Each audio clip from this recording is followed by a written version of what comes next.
So hello friends, my name Bhupendra Singh और मेरे साथ मेरे फ्रेंड रहते हैं Anuj Galant. Okay, hello friends, myself Anuj. तो वेलकम आप सभी का आज की न्यू वीडियो में। Today we are want to discuss with you the CUET review of our examination. जैसा कि मैंने आपको पिछली वीडियोस में बताया था कि हमारा एग्जाम था, मेरा 25 को था 3 डोमेन का एग्जाम, एक 26 का था लैंग्वेज का, और भूपेंद्र जी का था 27 में 3 डोमेन का।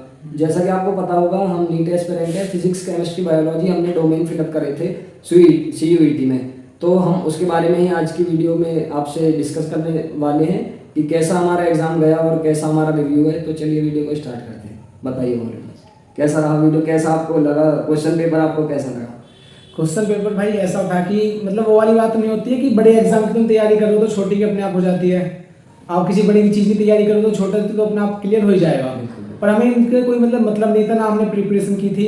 हम वैसे ही एट द टाइम हमने जब कभी 12th पढ़ी थी, खाली मतलब नीट के एग्जाम में जब पढ़ी थी, बस मैं जब ही करी थी, क्योंकि मेरा पिछले साल मेरा खाली सिलेबस 11th का ही कंप्लीट हो पाया था। 12th के कुछ ही चुनिंदा चैप्टर हुए थे मेरे, उस वजह से मतलब 12th नहीं आती थी। मगर पेपर मेरा बहुत आसान था, जो मतलब हल्का से भी कोई बच्चा पढ़े तो बहुत आसानी से क्लियर कर लेगा। मतलब नीट एस्पिरेंट तो हुआ तो 100% क्लियर कर लेगा। और फिर हमने फिर जो लास्ट 1 मंथ होता है किसी भी एग्जामिनेशन के लिए, रिवीजन के लिए, वो हमारा जो लास्ट 1 मंथ था वो केवल, अब हमने न्यू बैच खरीद लिया था संकल्प का। आपको पता होगा हम संकल्प से स्टडी कर रहे हैं, तो हमने संकल्प का भी बैच खरीदा था। जो हमारा 1 मंथ था सीयूईटी के रिवीजन के लिए, हम वहाँ पर सेल साइकिल पढ़ रहे हैं। सीयूईटी में आना है फुल 12th का, तो हमने 12th पढ़ा ही नहीं था, हमने बिल्कुल लाइटली लिया। और पेपर काफ़ी इजी भी था, वैसे अच्छा गया। बायोलॉजी का भी, लैंग्वेज का काफ़ी इजी था, थोड़ा फिजिक्स थोड़ी टिपिकल थी, और बाकी तो अच्छा हुआ। मतलब एग्जामिनेशन देखते हैं और आगे कैसा होता है उसका रिजल्ट। तो आपके कैसा एग्जाम में कैसे क्वेश्चन है, फिजिक्स के, केमिस्ट्री का आपके कैसे, भाई बताओ कुछ। देखो जी, बायोलॉजी के क्वेश्चन इस प्रकार थे कि बहुत मतलब ऐसे थे डायरेक्ट आंसर वाले, direct line to line, direct line छप रही थी एनसीईआरटी की। एनसीईआरटी मतलब बहुत सी लाइन तो ऐसे क्वेश्चन थे बहुत ही आसान से। 5 क्वेश्चन हनीमी वाले पे दे दिए, मतलब फूड न्यूट्रिशन, फूड वाला जो चैप्टर है उस जूलॉजी का, उसमें 3-4 क्वेश्चन उसके दे दिए। मतलब उसकी कुछ लाइन दी थी, उसके नीचे उसके क्वेश्चन पूछ रही है, इसने क्या करा है, इसने क्या किया। मतलब जैसे इंग्लिश के पेपर होता है, जब आपने देखा होगा इंग्लिश का पेपर, उसी प्रकार उसमें ऐसी पैसेज बेस्ड, पर उस पैसेज में उसका आंसर नहीं था, वो बात अलग है। पर जिसने भी ये टॉपिक पढ़ा होगा तो उसके सीधे 5 नंबर का एक क्वेश्चन आता है। 3 क्वेश्चन आए थे लगातार, तो सीधी सी बात है ना, 15 नंबर तो अपनी एक तरफा ही। जिसने ऐसे 2 क्वेश्चन आए थे, मतलब 6 क्वेश्चन, 6 पंजे 30 नंबर तो आपके वैसे ही हो जाएंगे। और बहुत आसान क्वेश्चन थे, मतलब नीट के अकॉर्डिंग तो बहुत ही आसान थे। मतलब जो बेसिक्स जिन्हें हम 12th में नीट के लिए बताते भी नहीं ना सर, कि बस खाली नॉलेज के लिए बताते हुए क्वेश्चन थे उसमें। जिसको नॉलेज मतलब जिसका बेसिक क्लियर है ना 12th का, वो बहुत आसानी से 12th का बायोलॉजी का पेपर दे देगा। और फिजिक्स हमारी थोड़ी अभी ऐसी ही उसकी ज्यादा है। ये तो मैं बताना चाहूँ, जो भोलू जी ने जैसा बताया कि पैसेज में जो सीन पैसेज वाला जो कॉन्सेप्ट है इंग्लिश से इन्होंने उठाया, ऐसे ही मैंने क्योंकि दिया था लैंग्वेज का, इन्होंने नहीं दिया था। तो लैंग्वेज में भी एक पैसेज इन्होंने दिया, उसी में से 5 क्वेश्चन, तो मतलब 5 क्वेश्चन एक ही पैराग्राफ से पूछ लिए। क्योंकि मेरा लैंग्वेज में मैंने हिंदी फिलअप किया था, तो दे दिया कि राइटर का जो बर्थ हुआ है इस सन में हुआ है, कि उनका हजारी प्रसाद द्विवेदी या कोई भी है, उनका जन्म सन इसमें हुआ है। नीचे पूछ रहे हैं क्वेश्चन, मतलब काफी इजी थे। और ऐसी बायोलॉजी में मुझे दिया था न्यूट्रिशन एंड वो वाला इकोसिस्टम से जो एक डायग्राम है, और उसमें से मुझे दिए थे मतलब 5 क्वेश्चन सेम ही डायग्राम से, कि प्राइमरी प्रोडक्टिविटी क्या है, प्राइमरी न्यूट्रिशन क्या है। तो इस तरीके से काफ़ी ज़्यादा इजी। और सीयूईटी सच में ही, यदि कोई बीएससी एस्पिरेंट है, बीकॉम बीए करना चाहता है रेपुटेटेड कॉलेजेस से, तो काफ़ी सही है।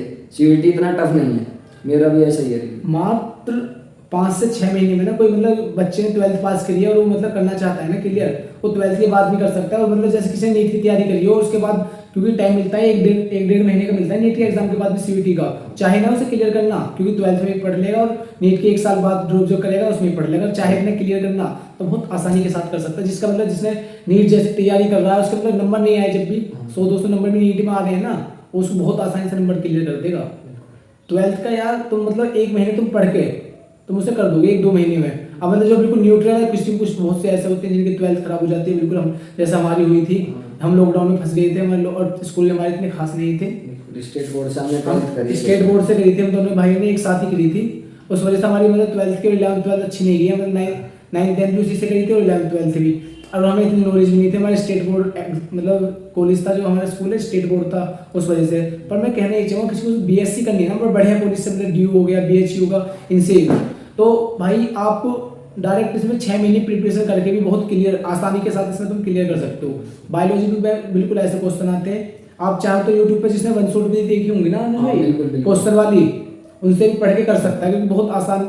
मैंने देखा कि बहुत से क्वेश्चनों के जो, क्योंकि हमारे बहुत से बेस्ट टीचर फिजिक्स वाले के भी हैं और अड्डा वाले हैं, जैसे ये अपने वाले जो टीचरों ने जो क्वेश्चन वाली लिस्ट लगाई थी, ऐसे करते हैं कि पहले क्वेश्चन पढ़ा फिर उसे समझाते भी हैं। उसके विपिन शर्मा सर जैसे पहले क्वेश्चन लिया फिर उसे समझाया। वो खाली मैं सीयूटी के लिए बता रहा हूँ फिलहाल तो, और तो हम उन्हें भी देखेंगे ना तो खाली उनसे भी काम बन जाएगा। मतलब ऑप्शन हम चाहते ना, जैसे हमने कि हमारा बैच चालू हो गया था, हमने बैच की लेक्चर ले थे, बैकलॉग हो जाएगा।